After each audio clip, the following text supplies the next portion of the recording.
Ladies and gentlemen, fasten your seatbelts. You have no idea what you're in for.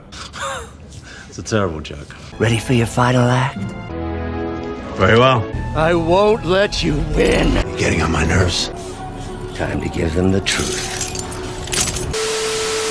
And the truth is what you shall have. Anyways, welcome back, true believers and all you spectacular Spidey fans, to another really interesting Spider-Man PS4 related video. And regarding to all the features that truly make Spider-Man PS4 an extremely memorable game, mainly relating to the gameplay, as well as the graphics, and of course all the passion that Insomniac, Marvel, and PlayStation put in when developing this game, the main aspect I want to focus on today's video is actually the characters of the game's story. For me personally, my most favorite aspect about Spider-Man PS4, especially after meeting some of the actors who were involved in the creation of this game, is actually the story of the game itself. Not only did Insomniac and Marvel take all the liberties necessary to make this a truly unique and original Spider-Man story, but it also makes multiple references to the other Spidey media that have been shown in the past. And because of these liberties, we have been able to receive new and fresh takes on existing characters that we all know and love from the Spidey comics, while also giving a story that is relatable to the general audience. And furthermore, not only were the main writers of Spider-Man PS4's story, featuring John Paquette, Ben Arfman, Christos Gage, and small contributions from Dan Slott, able to deliver an extremely cohesive and sophisticated Spider-Man tale, but they also managed to deliver an extremely unique take on one of my favorite Spider-Man villains from comic lore. Specifically, I am talking about the one and only Otto Octavius himself, also known as Dr. Octopus. Now, as you heard me say, Doc Ock is only one of my most favorite Spidey villains. Even though he doesn't take the top spot for me personally, I still believe he is a true force to be reckoned with Spidey on any terms every time he faces against him. And even though Peter Parker himself is a really smart guy, he sometimes squabbles in comparison to the true intellect that Otto Octavius has as a person and as a scientist. Hence the reason why, besides Green Goblin and Venom, some comic fans do believe Otto Octavius as Dr. Octopus to be the one true arch nemesis for Spider-Man as a hero. And regarding how truly impactful Insomniac made their iteration of Dr. Octopus within Spider-Man PS4's universe, there's only ever been one other version of the character that I have thoroughly enjoyed ever since his reveal and debut all the way back in 2004. And no, I'm not talking about the comics, but rather his first huge on-screen debut all the way back in 2004 within the second movie of the Sam Raimi trilogy of Spider-Man films, of course being Spider-Man 2. You've all probably heard by now, or probably think the same thing, that Spider-Man 2 is still claimed to this day to be one of the best superhero movies in the entirety of superhero films,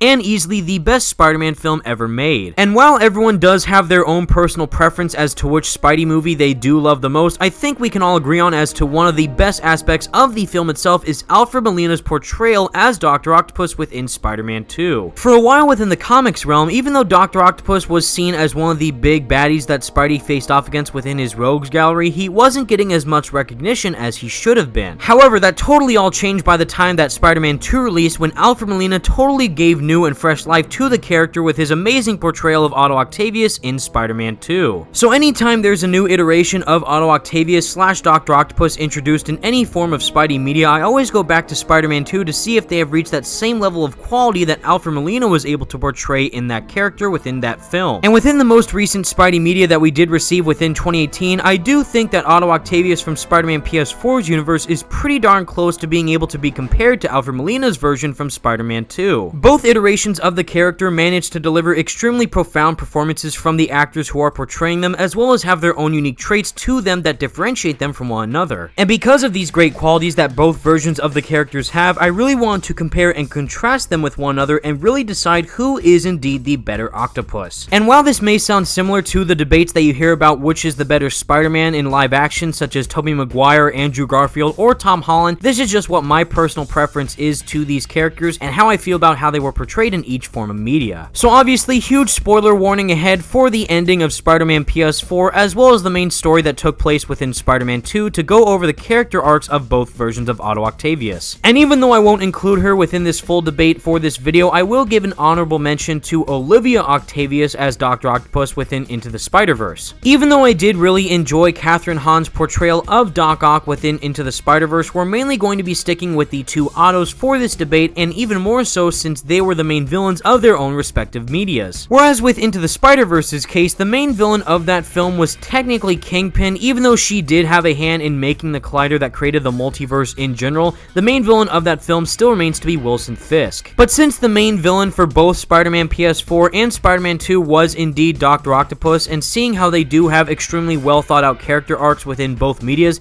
that is why we are going to focus on them instead of how Olivia Octavius was portrayed in Into the Spider-Verse. And just to be clear, this is not a debate as to who is stronger between the Insomniac and Sam Raimi version of Otto Octavius, but rather who has the better portrayal of said character within their own respective form of media. Because if this were indeed to be a battle of the Brawn, the Sam Raimi version would actually win hands down compared to the Insomniac version. And the reason as to why this is mainly relates to the fact that the Insomniac version of Otto Octavius is suffering from a neurological disorder, malfunctioning his motor functions and making him weaker every single day. So because of this physical disadvantage, it would only make sense that the Insomniac version of Otto would lose in a hand-to-hand, or should I say tentacle-to-tentacle fight with the other version of Otto Octavius from the Raimi movies. And once again, even though this is all my own personal opinion, and these are indeed my most favorite versions of Doc Ock, I still am going to be deciding who is the better representation of said character through this debate. And with all that said, let's begin with actually analyzing the different backgrounds of said character from both versions of the game and the movie.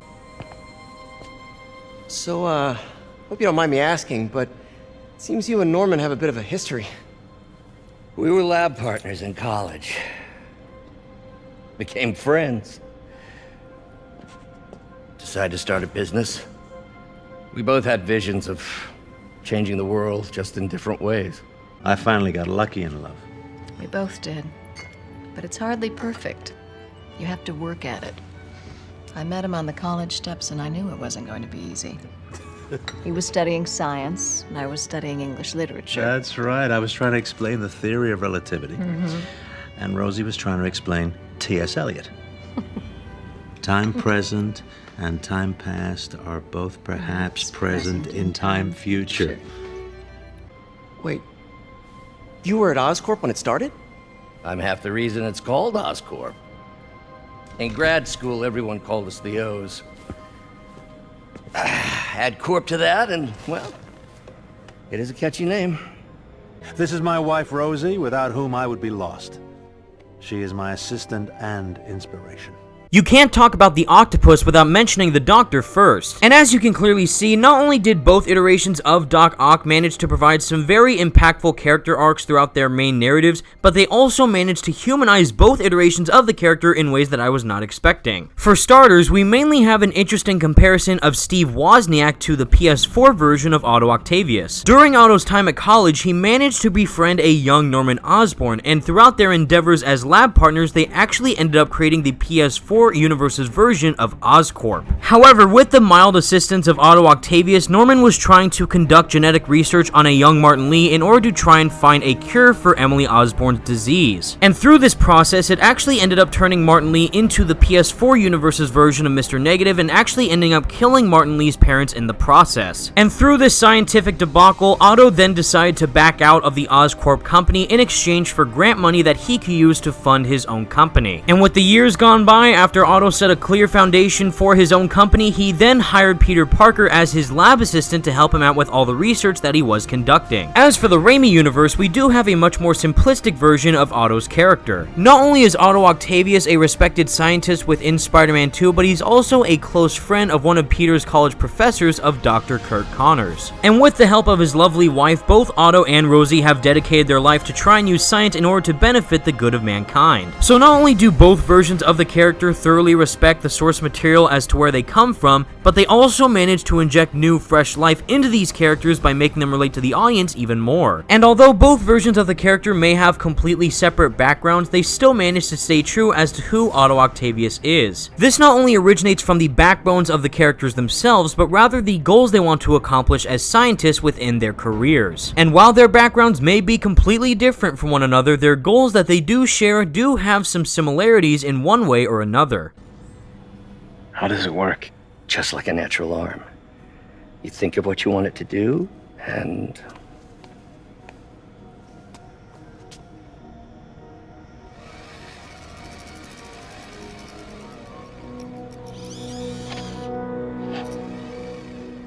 Yes! Come and take a look at my masterpiece. There it is. Sustained fusion has never been possible before. Why? Well, once the reaction reaches a certain point, it becomes impossible to contain and control it. Exactly. Until now. While they may range from two completely different worlds, one thing that will always stay the same is Otto's never-ending enthusiasm and passion for science. However, while their scientific pursuits are completely admirable to say the least, they are indeed on two separate wavelengths. Specifically relating to Insomniac's iteration, Otto's goal throughout Spider-Man PS4 is to create prosthetics for people who have either lost limbs or do suffer from certain disabilities. Not only that, but we end up discovering through the story's progression that Otto wants to try and evolve the human body in ways that you couldn't even imagine. Since Otto himself is suffering from a degenerative neurological disorder, he wants to try and create the prosthetics for himself as well as the other people who are suffering from similar fates. And even though Otto does end up using his creations as a weapon by the end of the game, it does really show what the potential would have been for the prosthetics if he did stay on the good path. But regardless to Otto's outcome by the end of the game's narrative, the goal of trying to create prosthetics in order to benefit mankind is extremely admirable and passionate to say the least. While Insomniac's iteration of Otto mainly focused on advanced prosthetics, the Raimi version of the character specialized in fusion energy source. This would not only create an extremely cost-efficient brand of energy as a whole, but it would also be an entirely brand new form of energy that would be cleaner and much more pollutant-free than the other forms that we do have today. But of course, these goals wouldn't be close to achievable without the pure intellect that both characters share. And while both Ottos are immensely smart on their own personal levels, it is a clear verdict as to who is the smartest out of the two. I think we did it. Next step, neural interface. That's a lot of work for you to do by yourself. Sure you can handle it? Apparently not, judging by today's debacle. Doctor, if the artificial intelligence in the arms is as advanced as you suggest, couldn't that make you vulnerable to them? How right you are. Which is why I developed this inhibitor chip to protect my higher brain function. It means I maintain control of these arms, instead of them controlling me. They say that the brain is always the winner compared to the brawn, so if we were to compare the two octopi together on their intellect alone, the winner of this duel would actually have to go to the Raimi version of Otto Octavius. Creating durable and easily maintainable prosthetics is no easy task, but creating a brand new energy source is something all on its own. And alongside of this, Sam Raimi's version of Otto Octavius was able to create an entire fusion reactor just by himself along with the help of his wife Rosie. And even though it did end up malfunctioning during the movie, the fact that it was able to partially work at the beginning stages of activation is already extremely notionable to say the least. Not to mention that Sam Raimi's Otto already had the tentacles at his disposal, whereas throughout the entirety of Spider-Man PS4's campaign, Otto tries over and over again to have the prosthetics work in a way that will operate properly. And since Otto continuously suffers from his neurological disorder, Peter is actually the one to try and craft the arms for Otto every chance he can. And while both of their IQ is extremely admirable to say the least, the main winner of this category obviously goes to Sam Raimi's Otto. However, the method as to how they were both portrayed in each story may be a bit different. And while both representations are thoroughly great in terms of how they were portrayed, I do think one specific version tops the other.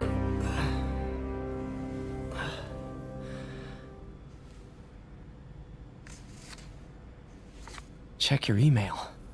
Peter, the revelation of your second job as Spider-Man suit crafter, is that the right term? Is a reminder of the good man and partner you are. No matter how hard you work, you still find time to help others. Looking forward to the incredible work that we are doing and changing the world together. Your partner and friend, Otto. Thank you for coming. Today, you will witness the birth of a new fusion-based energy source.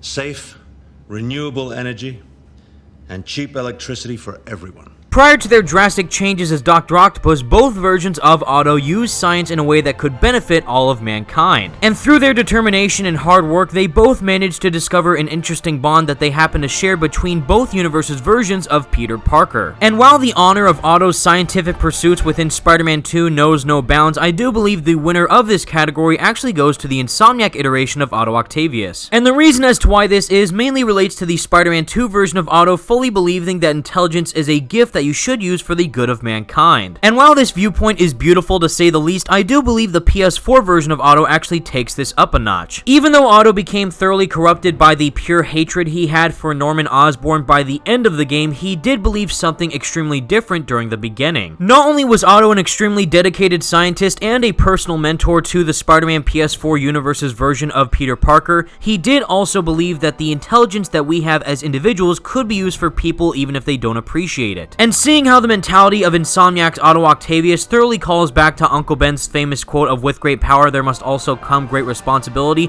I do believe the PS4 version of the character does do a better job of portraying him than the Spider-Man 2 version. And so far, with both versions of the character tied with 1 point each, we're now moving on to the category which is the most visually appealing to say the least.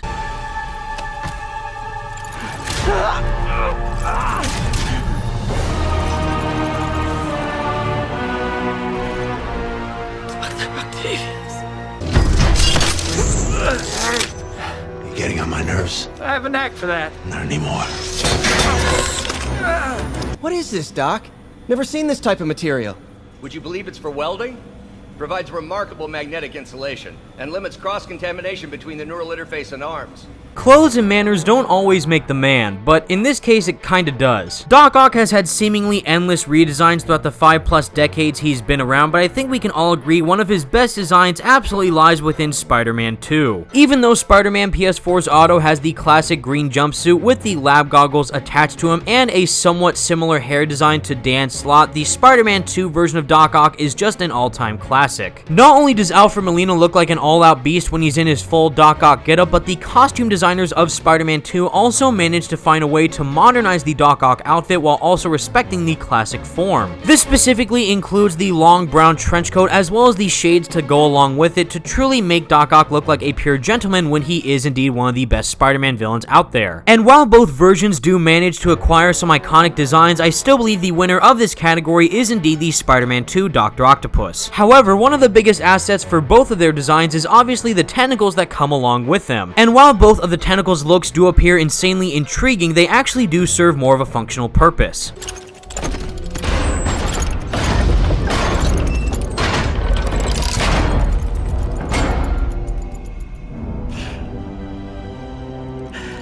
That look on your face. You can't imagine how satisfying it is. Come on.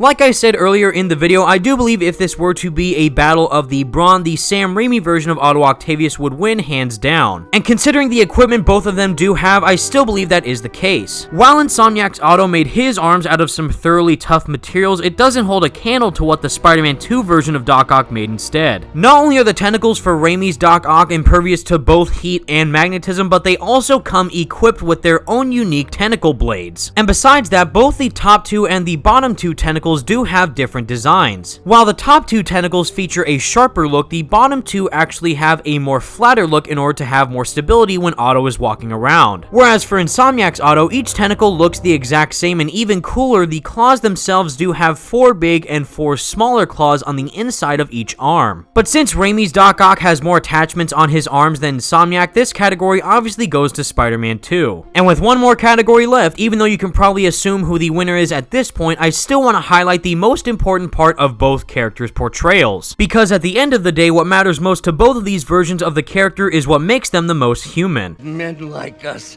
have a duty, a responsibility, to use our talents in the service of others. Even if they don't appreciate it, we have to do what's best for those beneath us, whether they understand it or not.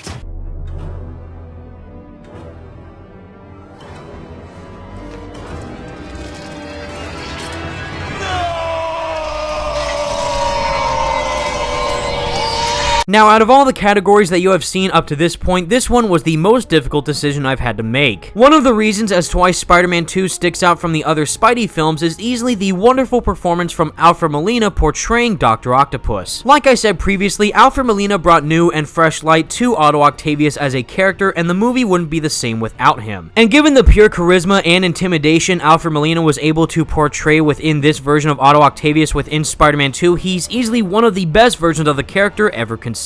And while Alfred Molina delivered a phenomenal performance, nothing can come close to me personally than William Sawyer's portrayal as Otto Octavius within Spider-Man PS4. Similar to how Stephen O. Young was both the voice actor and the motion capture actor for Mr. Negative within Spider-Man PS4, William Sawyer's was the exact same thing for Otto Octavius within the game as well. So knowing that this is basically what William Sawyer's could do if he was cast in a live-action Spider-Man movie portraying Otto Octavius as well, I think this just goes to show what an amazing performance he gave in the game. While it is true that we spent more time with Otto Octavius in Spider-Man PS4 compared to Spider-Man 2, I do believe the way on how Insomniac portrayed this version of Doc Ock gave me much more of an emotional connection to him compared to Spider-Man 2. Knowing that Otto is both Peter's personal hero and suffering from a neurological disorder made you connect with him on a much more deeper level. And seeing that almost instantaneous switch from William Sawyer's portraying Otto Octavius to him switching into Dr. Octopus is such a great transition within the game's story. It takes a lot of effort from the writer's perspective to have a character connect with the audience on such a great perspective. And with me personally bawling my eyes out by the end of Spider-Man PS4's Doc Ock boss fight, I can safely say that I much prefer William Sawyer's performance as Doc Ock compared to Alfred Molina's. But in the end, after looking at multiple aspects relating to two separate versions of really iconic characters within two separate forms of media, I still believe the most superior version of Otto Octavius / Dr. Octopus actually goes to Spider-Man 2. While I flat out praise William Sawyer's performance as Otto Octavius within Spider-Man PS4, I still believe the winning victor of this contest is easily the Raimi version of the character. The pure complexity and intellectuality that Alfred Molina portrayed as Otto Octavius within Spider-Man 2 can almost never come close to being surpassed. And even though Insomniac's version comes pretty darn close to taking that top spot, the Spider-Man 2 version of Doc Ock is just too iconic to say the least. But regardless if the Spider-Man 2 version of Doc Ock won or not, I still think it's great that we are continuously receiving even more portrayals of this amazing character in so many forms of media. And given his amazing appearances recently within Spider-Man PS4 and Into the Spider-Verse, I can't wait to see what's next for this amazing character. And with this debate officially over, everyone, that's the video that I have for you today, and please let me know all your thoughts in the comments section down below. What did you think of this video comparing and contrasting the Spider-Man PS4 and Spider-Man 2 versions of Otto Octavius and Dr. Octopus? Do you personally think that the Spider-Man 2 version is better than the Spider-Man PS4 version, or do you think the opposite? Like I said, even though I do personally relate to the Spider-Man PS4 version of Doc Ock much more than the Spider-Man 2 version, I still believe the Raimi iteration of the character is far superior compared to the Insomniac version. But still, feel free to let me know what you guys think about these characters in the comments section down below. And with one final portion of the video to discuss about is obviously relating back to our awesome Spidey Squad photo mode competition that is still going on. So if you've been keeping up, the most recent suit that we have had people take for photo mode is the Fear Itself suit, and with that week officially over, we have indeed chosen the 4 main winners. So huge congratulations to @RickyR217 as well as @JD, and following it up with @Studio0612 and finally @JackIreland_200 for shooting these amazing photos. And again, even if it may be a suit that you are not personally fond of, I still encourage you all to try and take as many photos as you can of the suits that we do choose for each photo mode. As for this week's subject, we're now moving on to the vintage comic book suit, where you can take photos of the costume in action within Spider-Man PS4 while also using some really awesome photo mode frames to take shots of it as well. So try and submit the best photo you can possibly take of this suit to have it possibly be featured in one of these videos. And until next time, everyone, thank you all so much for watching. Stay spectacular, Spidey fans. Peace out. The power of the sun in the palm of my hand. Everything you have is built on lies! It will stabilize! It's under control! Just a bit of an overreaction on my part.